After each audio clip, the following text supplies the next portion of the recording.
Thank you, Chair.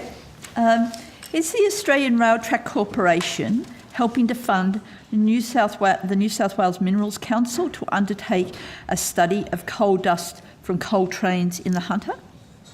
No, it is not. It's part of a group that's represented, that's being led by the Minerals Council. They've launched a project that was announced in the press a week or so ago to look at trying to assess the impacts of dust in the Hunter Valley. Well, we're part of that group, but they'll be funded by the coal producers. So when it was in the Newcastle Herald on February the 17th, Mr Galilee from the New South Wales Minerals Council, it's reported that he said coal companies, including the track operator, Australian Rail Track Corporation, coal companies and port companies were helping fund the studies.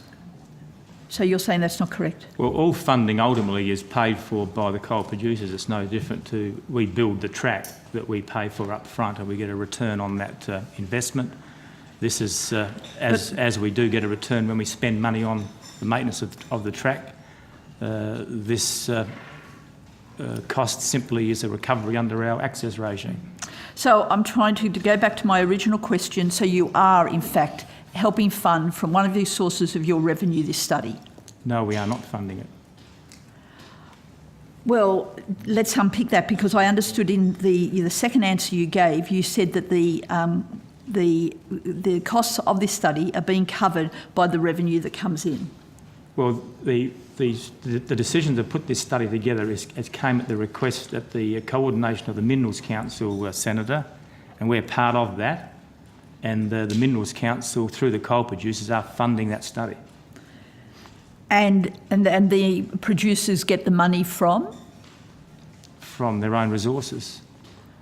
So there's no involvement that you have at all? We're part of the project team, along with the service providers, the rail operator companies. They're working together as a group to assist in the management of this program. I presume that would be a tax deduction to them. Sorry, Senator? I presume that would be a tax deduction to the miners?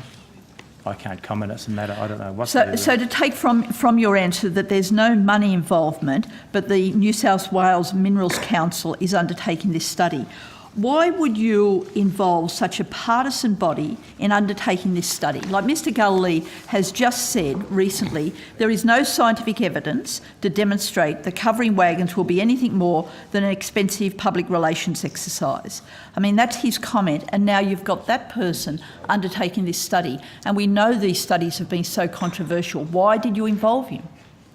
Why are you linking ARTC with this study? Well, because ARTC is part of the coal supply chain in the Hunter Valley. We provide infrastructure to carry coal through to the port. We work very closely with the coal companies in that matter, and we work very closely with the rail operators. I think it is important that ARTC work with all its stakeholders in the Hunter Valley to allay community concerns about coal dust and air quality.